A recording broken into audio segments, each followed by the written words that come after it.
Hello, and welcome to the 2019 Sonoma County Point-in-Time Count training. Thank you for joining us in this important effort to improve the understanding of homelessness in Sonoma County. The count will be conducted in two primary phases, separating the count and survey efforts. We will share additional details regarding the methodology as this training continues. If you participated in previous point-in-time count efforts, you will notice that the 2019 count will be conducted in a similar fashion. If you are brand new to the count, welcome. We are excited to have you join us. In this training, we will cover the following: the purpose of the point-in-time count, the definition of homelessness used for the count, how to conduct the count, and reminders and next steps. There are several reasons why Marin County conducts a point-in-time count. The U.S. Department of Housing and Urban Development, or HUD, requires all communities that receive federal funding for homeless services to conduct a point-in-time or PIT count of all persons experiencing homelessness during the last 10 days of January. Counts of people who are unsheltered, meaning living outdoors, in vehicles, tents, or other similar locations, are currently required every other year.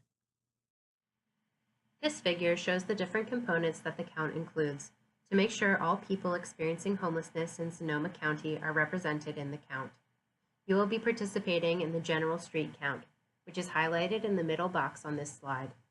The general street count is a visual count of people who are currently unsheltered and will take place during the early morning hours of Friday, January 25th, before people begin moving through their day and before people staying in shelters leave the facility.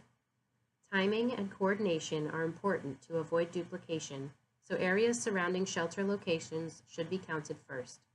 Rural regions and non-shelter areas may also be subject to special arrangements.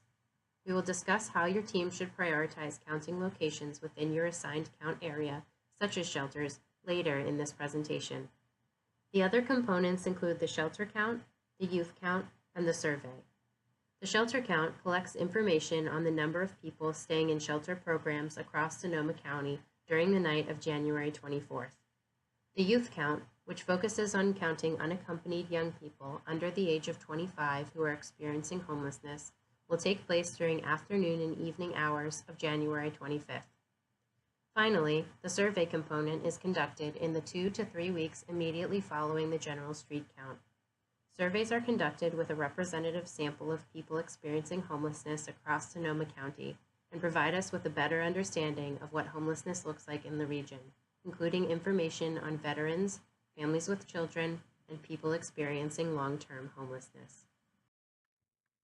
The federal definition of homelessness used for PIT counts is as follows: individuals and families who lack a fixed, regular, and adequate nighttime residence, including individuals and families with a primary nighttime residence that is a public or private place not designated for or ordinarily used as regular sleeping accommodation for human beings. Here are some examples of what may be included and what is not included in the definition of homelessness used for the count. Although the people listed as quote-unquote not included are precariously housed or otherwise at risk of being unsheltered, the Federal Department of Housing and Urban Development, or HUD, does not include them for the purposes of this count.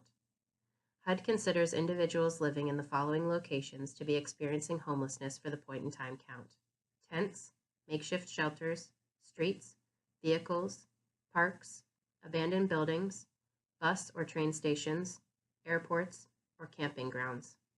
HUD does not consider individuals living in these locations to meet the point-in-time count definition of homelessness: couch surfers, double-ups or overcrowding, rehabilitation or mental health facilities, jails, prisons, or those awaiting eviction or foreclosure.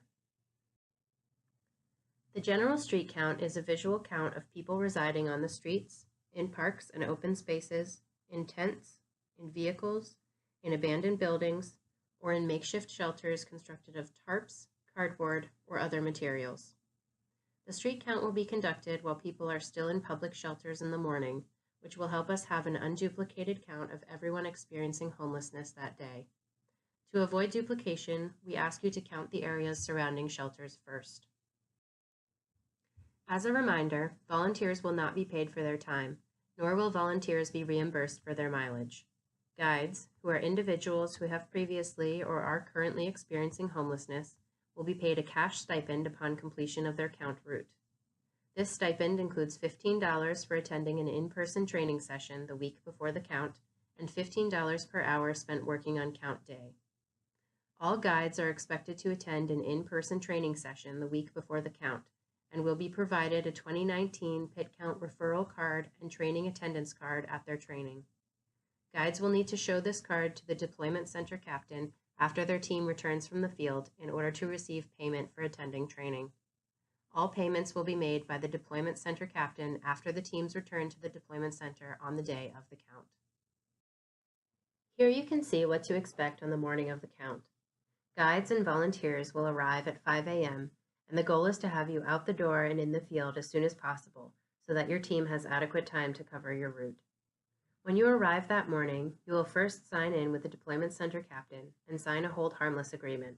When everyone has arrived, we will do a brief training to review the data collection methods and safety protocols, and then create teams of volunteers and guides.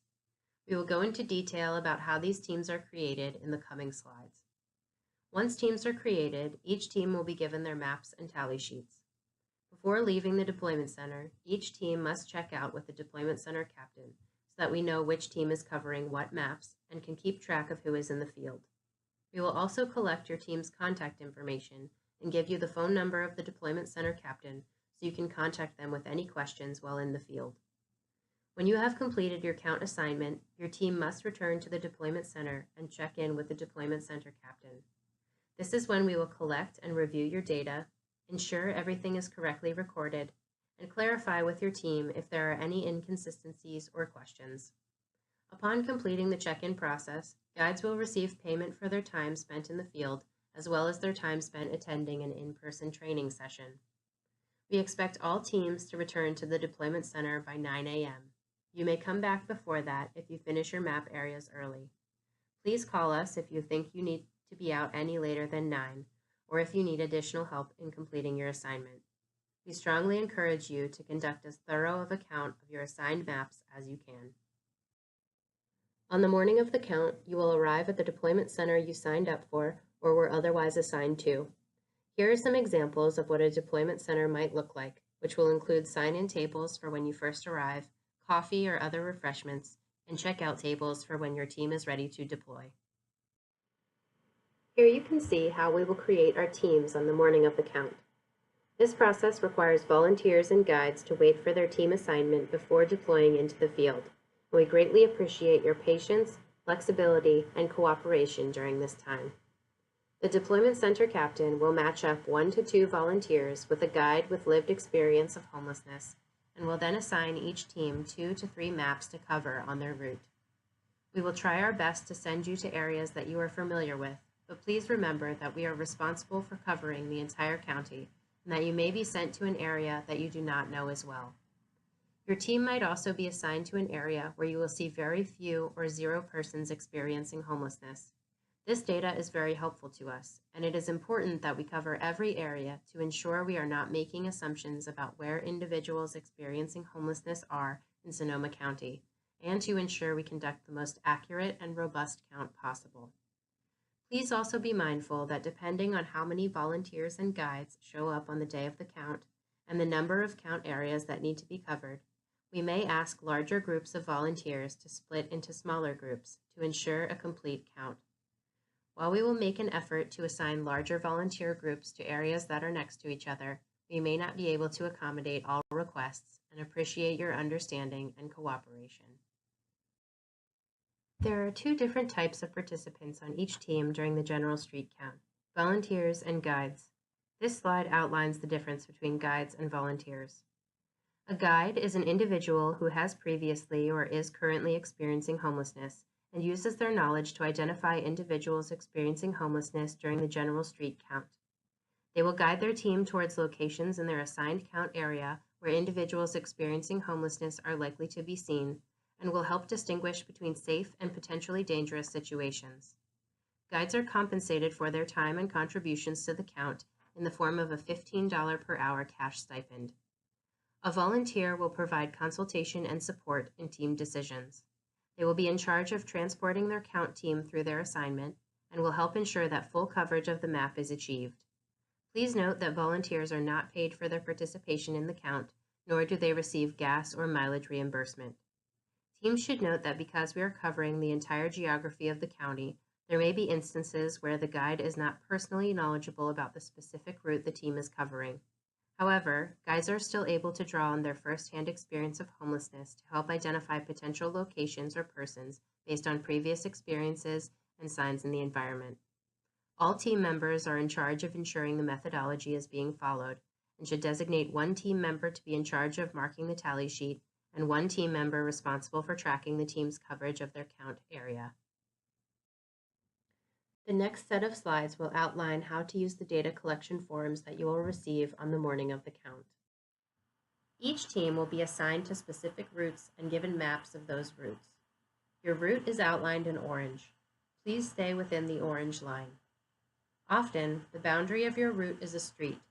If the orange line is a street, count people on the inside side of the street, or the side of the street that connects with the rest of your route.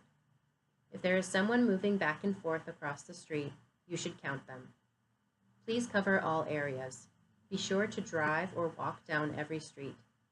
Count on both sides of the street unless it's a route border. Look for open areas. You may need to get out and walk. You decide the route you take. That route may depend on traffic or where shelters are. Be sure to cover areas around shelters first. It is a good idea to put an X on streets and areas once you've covered them, so you don't count them twice. If you are assigned 2 contiguous maps, be sure to outline a route that will easily take you from one map to the other. Be aware of the map number and the jurisdictional boundaries marked on your maps.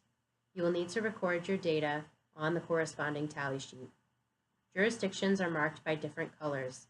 In this map, you can see 2 jurisdictions, one in tan and one in gray.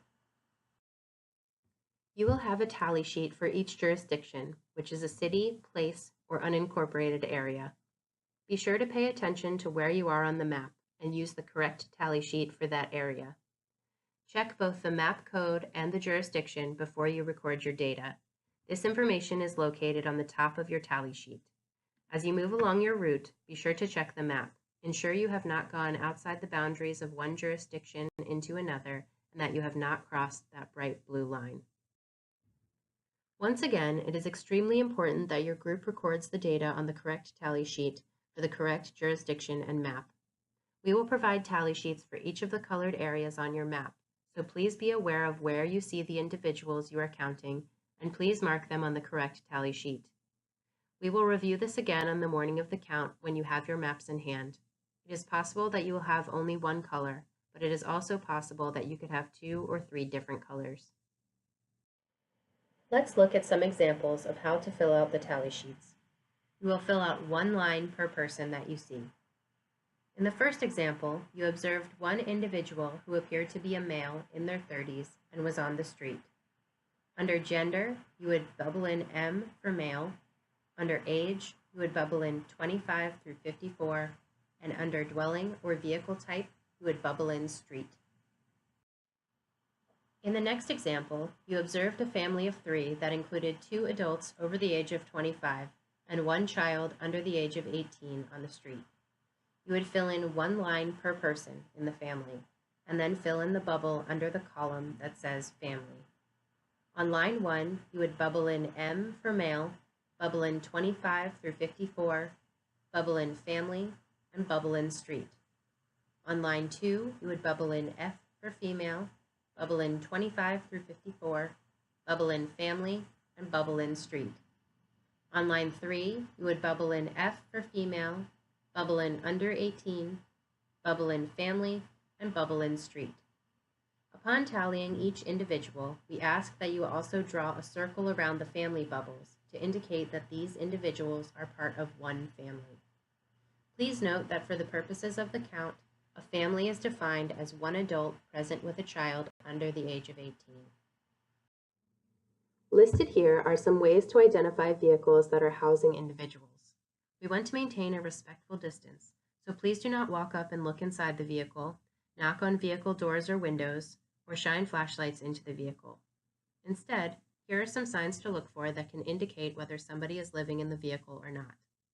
a vehicle with windows that are fogged, partially open, or blocked, electrical connections or generators, screens or window coverings, items inside and outside of the vehicle, including household items, bags, or clothing, sounds of music or talking coming from inside the vehicle, and or that the vehicle is in a known safe parking location, which may be designated on your map.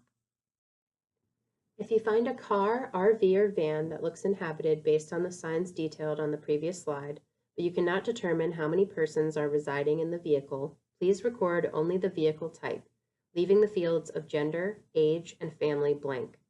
The example on this slide features a scenario your team might encounter: a vehicle whose windows are covered and partially open, with belongings on the outside of the vehicle. In this case, you would bubble in car under dwelling or vehicle type.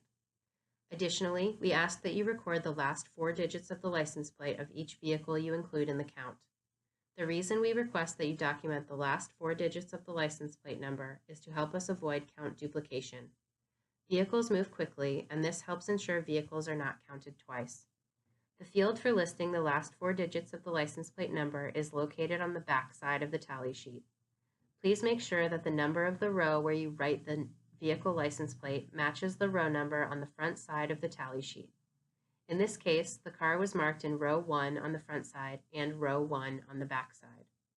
We take the privacy and confidentiality of people experiencing homelessness seriously. Please note that vehicles are not traceable or able to be tracked down using these numbers. Additionally, these numbers are only for the use of the research consultant team from Applied Survey Research and will not be shared with any persons, organizations, or authorities outside of ASR. An encampment is defined as 2 or more tents or makeshift shelters that are grouped together. Here are 2 examples of encampments you may see on your route. In the first example, you observed an individual who appeared to be male and in his 30s outside a tent. You also observed a tent directly next to his, with an individual who appeared to be male and in his 60s standing outside of that tent. You would fill in 1 line per individual. So on line 1, you would bubble in M for male, bubble in 24 through 54, bubble in tent, and bubble in encampment. On line 2, you would bubble in M for male, bubble in 55 plus, bubble in tent, and bubble in encampment. Similar to how we designate individuals as part of a family, we ask that you draw a circle around the encampment bubbles to indicate that this is one encampment. In the second example, you observe 3 tents together, but do not see any individuals. In this case, you would fill out 1 line per tent or makeshift shelter. On line 5, you would bubble in tent and bubble in encampment. On line 6, you would bubble in tent and bubble in encampment. And on line 7, you would bubble in tent and bubble in encampment. Again, you would draw a circle around the encampment bubbles to indicate that this is one encampment. Safety is a top priority while out in the field. Please take note of the following items when you are conducting the count. Please be safe and do not take any risks. Do not approach individuals and ask them if they are experiencing homelessness. Please observe and tally only. Do not take any photos while in the field to protect the privacy of those being counted. Please keep all locations and information confidential and do not discuss them after the count. Stay with your teammates. Be respectful of those you are counting. If you have any problems or questions, call your deployment center captain. Safety is a top priority while out in the field. Please take note of the following items when you are conducting the count. Please be safe and do not take any risks. Do not approach individuals and ask them if they are experiencing homelessness. Please observe and tally only. Do not take any photos while in the field to protect the privacy of those being counted. Please keep all locations and information confidential and do not discuss them after the count. Stay with your teammates. Be respectful of those you are counting. If you have any problems or questions, call your deployment center captain.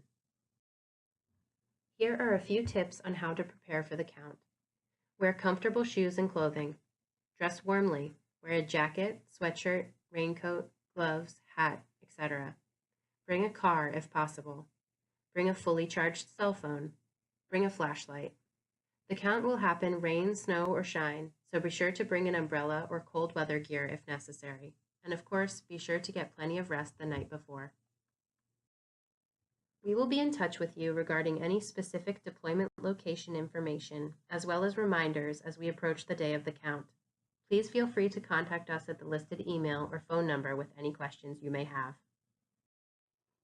Thank you in advance for your participation in the 2019 Point-in-Time Count in Sonoma County. Please encourage your friends, family, and colleagues to join us this January by directing them to the volunteer registration link listed here. We couldn't do this without you, and we look forward to seeing you on January 25th.